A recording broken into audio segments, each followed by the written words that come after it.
On today's show, oh no, the Mavs didn't trade Tim Hardaway Jr. They're going to lose Derrick Jones Jr. too, and everything's ruined and awful. False.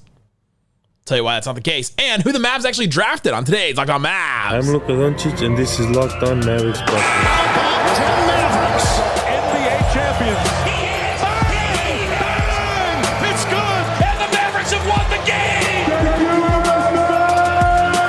If you don't believe, you shouldn't be here. Loyalty never fades away.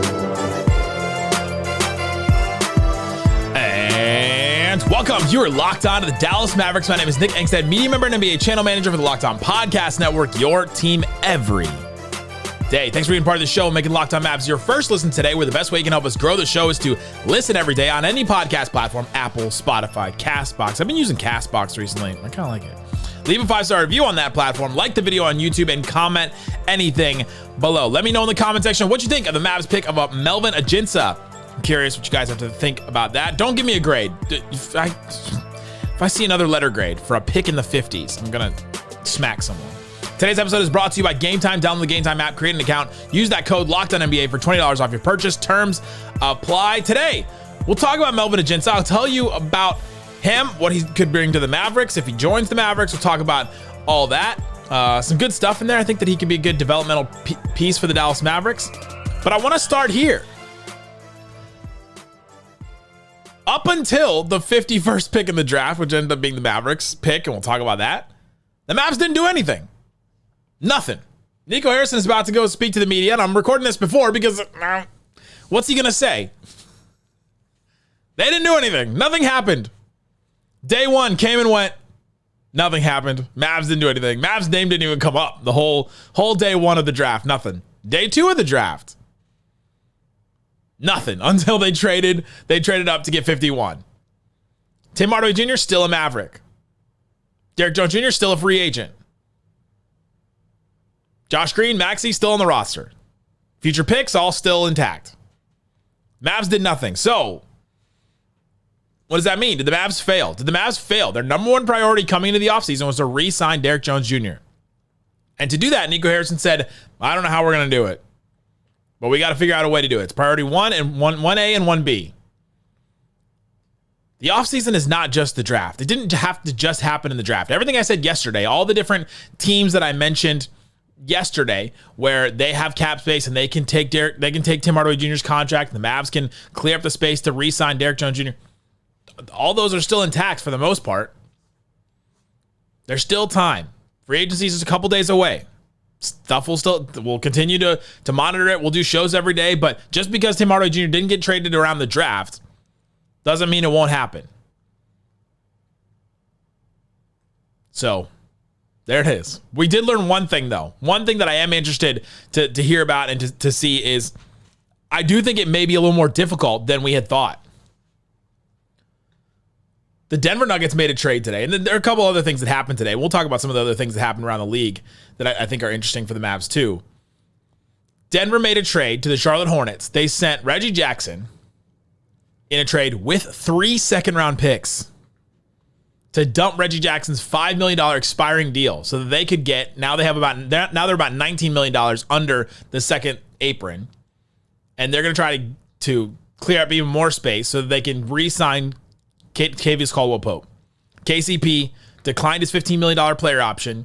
Doesn't sound like he's going to come back. From listening to Calvin Booth and his comments the other day about, it's KCP's prerogative if he leaves. It's like, okay, all right. Doesn't sound like he thinks he's coming back. It's your prerogative?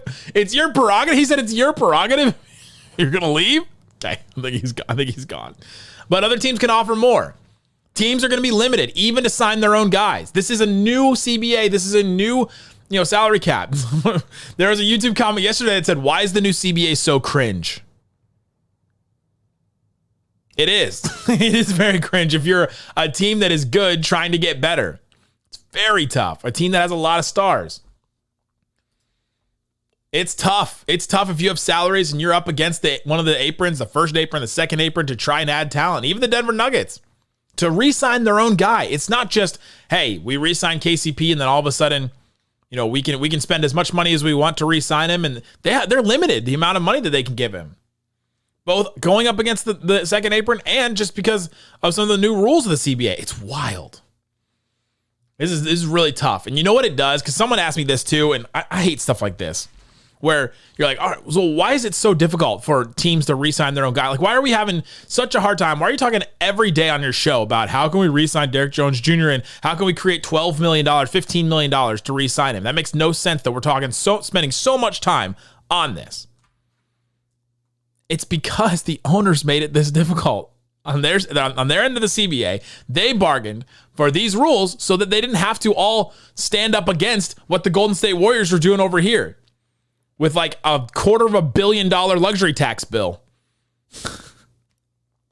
The Warriors had an insane luxury tax bill, and all the other teams were like, man, well, why can't we just spend like them? If we could spend like them, then all of a sudden we could win like the Warriors do, having all these guys.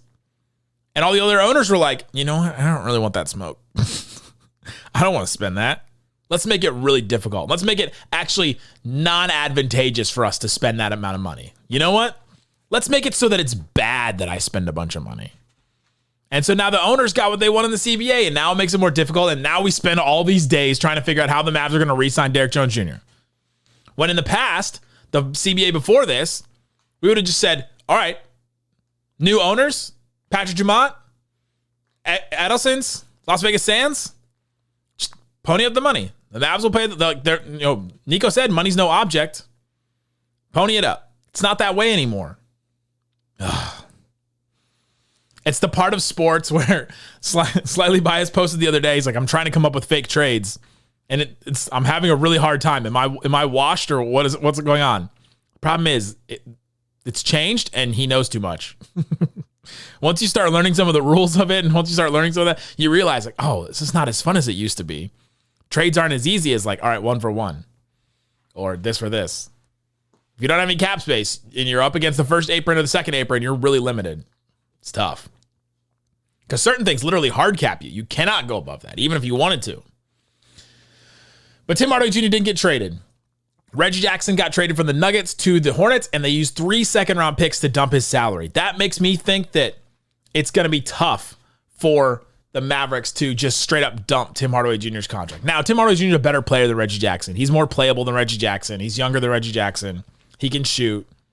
Reggie Jackson can shoot a little bit too, but Tim Hardaway also makes 3 times as much as Reggie Jackson does on an expiring deal. So it may be a little more difficult for the Mavs to dump Tim Hardaway Jr. than we thought, to just send him into this space. And maybe that'll happen. Maybe eventually Detroit will cave and they'll just send him.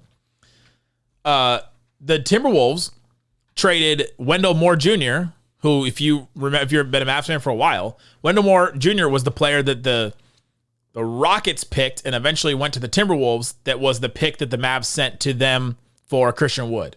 And Wendell Moore got traded with the 37th pick to Detroit. They had to use a 37th pick in this draft to dump Wendell Moore Jr.'s contract. It's kind of tough to dump players right now. It is not super easy to do that. He was only making $2.5 million, and it took a second to dump his contract. It's tough out there. So it may have become more difficult, but that doesn't mean there's not avenues. There's still teams with cap space, so we don't have to worry about that. There's still options out there. The Quentin Grimes thing is not done. Like, that's not dead. The Wizards, that's not dead. I mean, there are options. There are ways for the Mavs to do it. And so that seems to be the one move the Mavs are going to make. And Nico Harrison surprises us all the time with moves that he makes, including a move he made at the end of the draft. Let's talk about Melvin Ajinça. Let's talk about what he brings to the Mavericks. Let's talk about why the Mavs maybe traded up for him. We'll talk about all that and more coming up. If you don't believe, you shouldn't be here. Today's episode is brought to you by Game Time. Download the Game Time app. Use that code LOCKEDONNBA. You get $20 off your first ticket purchase with Game Time. I love Game Time. I use it all the time. I've used it for Dallas Wings tickets. I didn't use them for the weekday game, but they did win on Thursday, so good for the Dallas Wings. They won in front of the Camp Kids. If you've ever been to that game, it's hilarious. There's just like 1,000 children screaming. Actually, probably multiple thousands of kids just screaming. It's all these camps that join. It's like on at noon. So you can go and have fun like that. Go have fun at a Wings game. Go have fun at a Rangers game. Go have fun at a comedy show, a theater show, a musical. Do whatever you want this summer and go use Game Time. Download the Game Time app. Use that all-in tech pricing toggle toggle the feature to show upfront pricing. You see all the fees and all that compiled at the beginning. So check that out. Take the guesswork out of buying MLB tickets with Game Time. Download the Game Time app, create an account, use that code LOCKEDONNBA for $20 off your first purchase. Terms apply. Again, create an account, redeem that code LOCKEDONNBA, LOCKEDON NBA for $20 off. Download the Game Time app today. Last minute tickets, lowest prices, guaranteed. Shut it down! Let's go home! Thanks everybody for hanging out with us on Locked On Mavs, being part of the show, part of the Raccoon Squad, listening every day. If you want to support the show further, text us, get text alerts. I was texting all throughout every rumor that I see about the Dallas Mavericks. I will text you all throughout free agency. I will be manning the computer lines and sending it straight to your phone. If you want that, text the number and I'll send extra content and all that. I was sending a bunch of stuff about the Mavs pick and all kinds of stuff like that. Text the number or click the link in the description wherever you're listening to this show. All right, Isaac, let's talk about the Mavs actually made a trade. They did something. Everybody poked him with a stick. All the Mavs fans poked him with a stick and said, do something. And they did. They traded up from 58 to 51. And it was kind of confusing for a second because if you were following along on Twitter, Shams Charania, who's been tweeting out every pick. I mean, it's just like a sickness. He's got to tweet every single pick. He's got to do it before it gets announced. He's tweeting out every pick. And all of a sudden, like, it stops. And you're like, okay, wait, what's happening? Like, and then he goes, my account, I keep getting locked out of my account. And I got locked out of my Twitter account today too. So he gets locked out of his account. And then all of a sudden on TV, Malika Andrews says the Mavs are picking, the Knicks were picking at 51. They take Melvin Ajinça, and that pick is going to the Mavericks. And we're like, okay, it's going, okay. And so we wait. And finally Tim McMahon confirms, which is what my suspicion was, that the Mavericks went from 58 to 51, and they sent cash considerations. You have a certain amount of cash that you can send in a trade. I think you have like $7 million a year or something like that you can send in a trade or bring back in a trade. And the Mavs sent cash, however much amount of cash, to move up from 58 to 51. They sent it to New York. And so now the Mavericks have Melvin Ajinça, the Knicks pick at 58. And so then they had the last pick in the draft, which ended up being a player that I don't know. Sorry. I'm not gonna try. They can try over there. A player from Germany. But Melvin Ajinça, what are the Mavericks getting? Melvin Ajinça. He is a 6'7" wing with a 6'7" wingspan, 215 pounds. He'll be 20. He's 20 right now. Literally just turned 20 yesterday. June 26th is his birthday, so just had a birthday. Really young. He was from France. He played in like a second division over in France.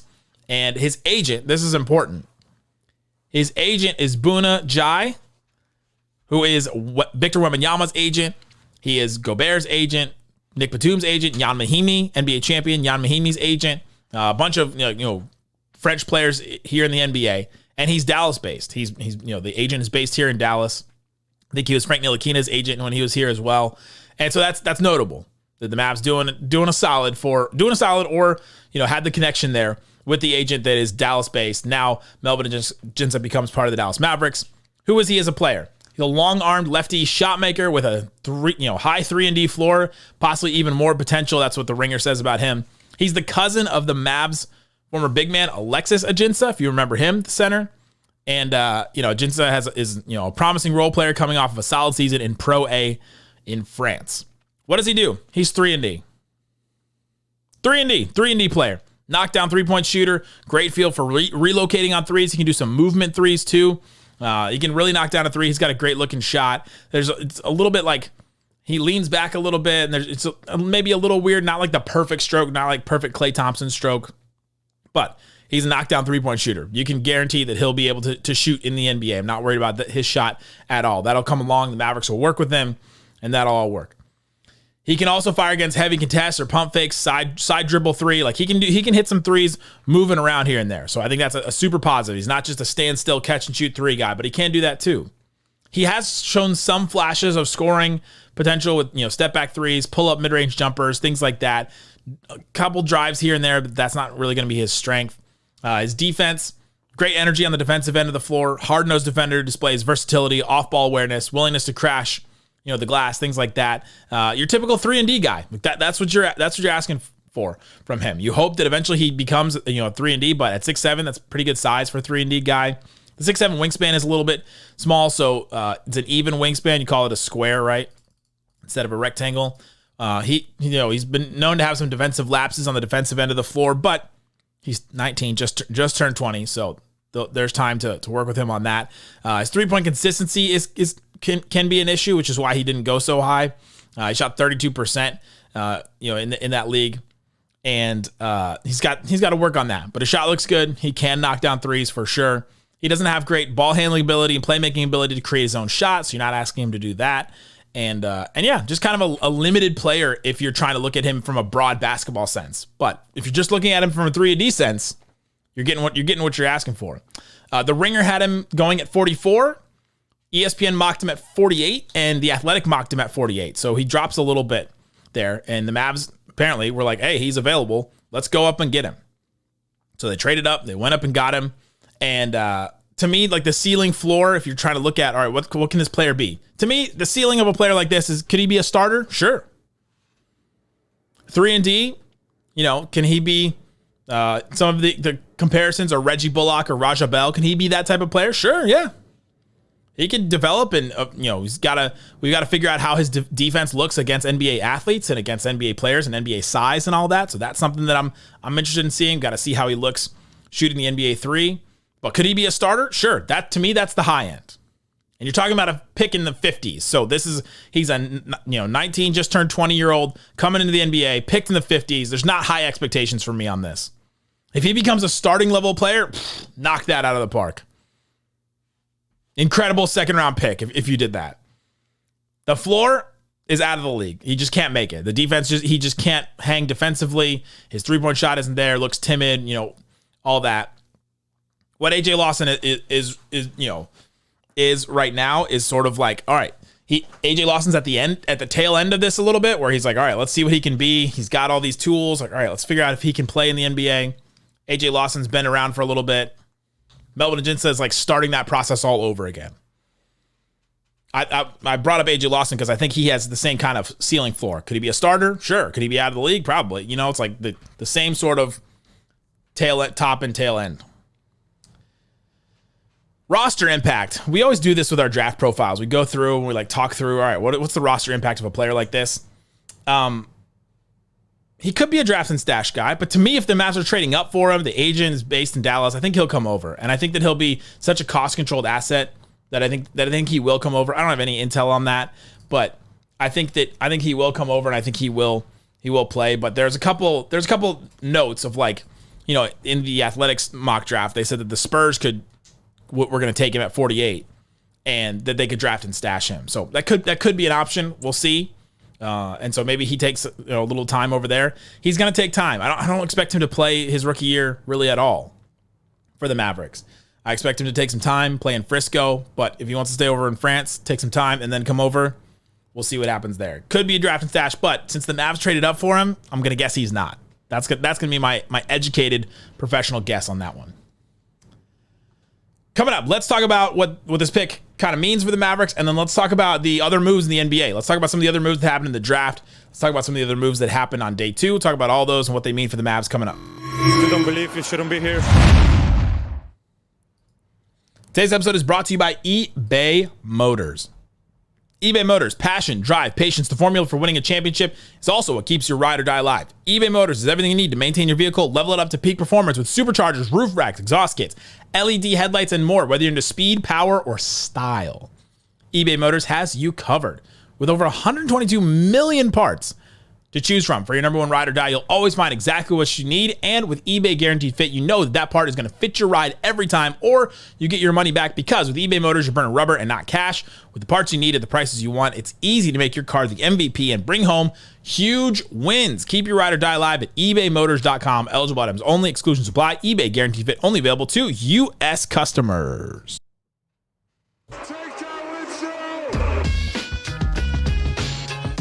All right, Isaac, let's get into the rest of the NBA. But one more thing. Peace out. One more thing. Melvin Ajinça pick. Mavs picking another 3-and-D guy. Does it mean anything's gonna change? No. Mavs took what this pick is to me is the Mavs took a flyer on a 3-and-D guy that could pan out. They're gonna bring him along slowly. We'll see what happens. Maybe he is a little more ready when they think, and maybe just like some second round picks, he pops and all of a sudden he could be a rotational player. Sure, but it's a very low risk thing. Mavs, use a second round pick, and we'll see what happens with him. But I don't have huge expectations for him. If he can become a 3D role player, and let's say, all right, let's play the hypothetical game. Let's say, all right, he works out really well, and he can defend point of attack, and we're like, oh my gosh, all of a sudden he's looking really good. Then Max Prosper and Melvin Ajinça are like really good backups that you could have if they can keep Derrick Jones Jr. and PJ Washington. Maybe they use Tim Hardaway and Josh Green in trades, and then all of a sudden, if Melvin Ajinça and Max are both like able to be playable, it's pretty good. Those are pretty good. That's pretty good, like style of players or types of players to have as backups right there, and then eventually develop into the guys that can start. It's not bad. It's not bad to have in your pipeline. So if it works out for Ajinça and for Max Prosper, that's great, because Ajinça is that guy that can be the point of attack defender, can be that type of guy. Whereas Max is a little bit, he can guard bigger guys. He's a bigger player than Ajinça, longer wingspan, all that kind of stuff. Interesting, but we'll see. 51st pick in the draft. If you put high expectations, or if you try and grade it, I saw some people saying, "Oh, this is a grade of an F." Like, all right, what do you know? It's literally a crapshoot in the second round. You could be picking Jokic. You could be picking a player that never sees the floor 1 minute. You never know. Other things that happen. I sort of mentioned the KCP move earlier at the beginning because we were talking about the Reggie Jackson trade for the Nuggets. If the Nuggets lose KCP, that's kind of a big deal. Calvin Booth, the GM, said that they're ready for Christian Brown to replace him. Okay, great, but they don't really have a way to replace. They don't really have a full way to replace him. It's Jokic, it's Murray who's getting a new deal. It sounds like Michael Porter Jr., Aaron Gordon, Christian Brown. Oof. Can Julian Strawther take a step forward? Can Peyton Watson take a step forward? Can Zeke Naji ever give them what they want? They just picked Deron Holmes, which everybody seems to like that pick, but he's a rookie. Do they bring back Vlako Čančar from Slovenia? He'll be back from his injury. They traded Reggie Jackson. I don't know that they'll bring back Justin Holiday. It's like they technically still have the cap hold of Richard Jefferson, which I find really funny. Like a cap hold is like you have to renounce the cap hold of a player in an offseason to clear up space or whatever like that. They still have Richard Jefferson's cap hold. How long ago did Richard Jefferson play? This happens a lot, where like a lot of like older former players will still be on people's cap hold sheets and all that. Richard Jefferson played for the Nuggets in 2018, in like 6 years. That's funny to me. But the Nuggets taking a hit if they are going to lose KCP. Now, they may be able to clear up some more space. Let's say they are able to trade Zeke Naji or dump Zeke Naji's deal to somebody else. Zeke Naji makes $8.8 million. He was what was he, like a first round pick a little while ago? Or no, they gave him a deal, didn't they? But let's say they're able to dump him, clear up more space, and then bring KCP back. Okay, well, it'll take more assets for them to do it, but it's going to be difficult. They've got to clear more space in order to do that and fill out the rest of the roster too. Because if you dump Zeke Naji, then all of a sudden like you got like 10 players. But at least one of them would be KCP because you can bring him back. But that's a hit. That's a hit for the Denver Nuggets if they lose KCP. Still up in the air. We'll see what happens. But I don't know. I think I saw Lauren Gunn say everybody in the the West got better. You got to wait till all this plays out. The Denver Nuggets did not get better if they're going to lose KCP. I don't care how good Christian Brown is for them. You just lost another player, another guaranteed starter, another guaranteed player that can play in the playoffs, another guaranteed role player. That one's tough. You look at the Thunder. The Thunder added a couple rookies here and there, but they didn't add a ton just yet. We'll see what kind of move they make. Obviously, they did the Caruso deal. I think that makes them better. It also makes their offense a little bit more predictable and makes their offense a little bit more one-dimensional because they're going to rely on a lot of ISOs and a lot of driving kicks and things like that. Josh Giddey, for all the problems he gave them in the playoffs and they couldn't play him necessarily in the playoffs, he at least gave them that transition and the passing and all that. Another big body that can drive and kick and do all that. Caruso just doesn't do that. For as good as he's going to make their defense, he makes their offense a little bit more one-dimensional. But they definitely got better. So OKC got better. The Timberwolves really haven't done anything yet. We'll see if they lose Kyle Anderson. That's something that they're kind of up against. It's kind of the same thing with Derrick Jones Jr., but less dire.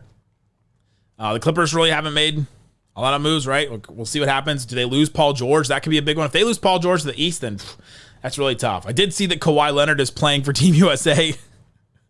And the Clippers fans, including Locked On Clippers host Darian Baziri, was like, come on, really, man? Like, you can't play for our team ever in the playoffs, but you go play for Team USA.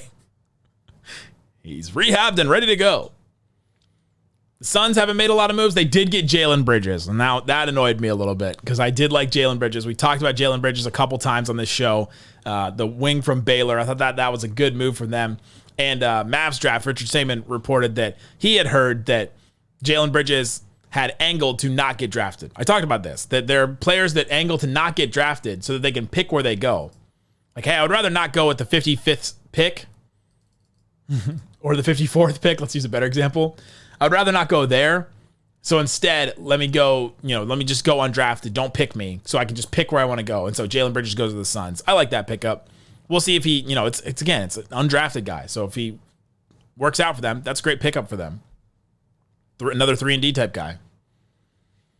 The Mavs could pick somebody up too. I think they have a roster spot open. So we'll see what happens with the Mavericks if they move anybody or if they pick up anybody on, undrafted guys. You can take a bunch of guys into camp too. So we'll see what happens if they pick anybody up. But I waited a little while. I waited like an hour or so after the draft, and then nothing happened. And so I said, okay, let's just go ahead. The Lakers, there we go. I'm just going down the standings right here. I didn't want to necessarily start with this, but there was a lot of people upset that Bronnie angled to go to the Lakers. I understand the frustration and the hatred of the Lakers. My former co-host Isaac Harris was one of the biggest Laker haters that has ever existed. Sometimes I joked with him that he hated the Lakers more than he loved the Mavericks. I get that. I get that people hate the Lakers, but the angle to what did Bronnie do that made people so mad?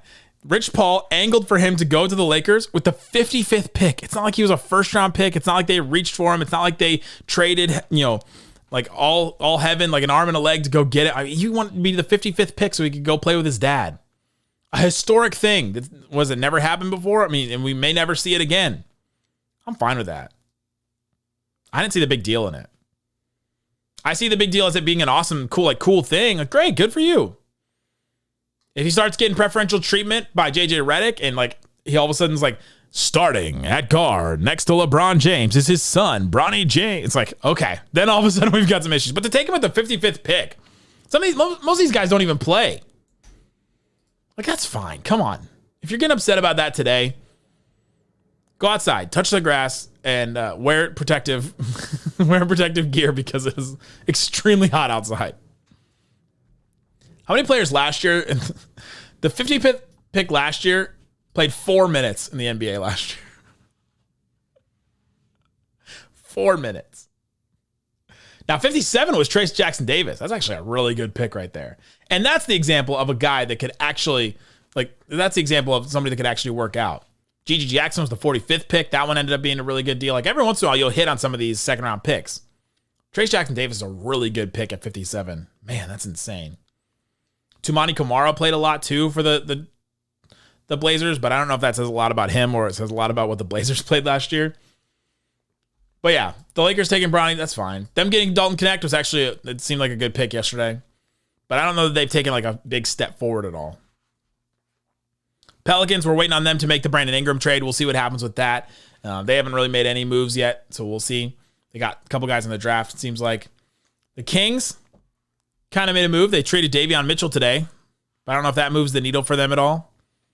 They didn't make the trade for Kyle Kuzma that we were all kind of waiting on with the 13th pick, or they had 13, right? Warriors haven't made a huge move either. It's like everybody is kind of like stagnant. Nuggets may lose KCP. That's a big one. Thunder get Caruso. And outside of that, the Grizzlies will be better next year. We got to expect that. Rockets made a couple deals, but they haven't made any huge moves for players or anything like that. Like, everybody's just kind of staying where they are. And then we'll see. Free agency can be really big. Free agency is the next big thing. And so stick with us the next couple of days. We'll be breaking down free agency, talking about the things that could happen for the Mavericks.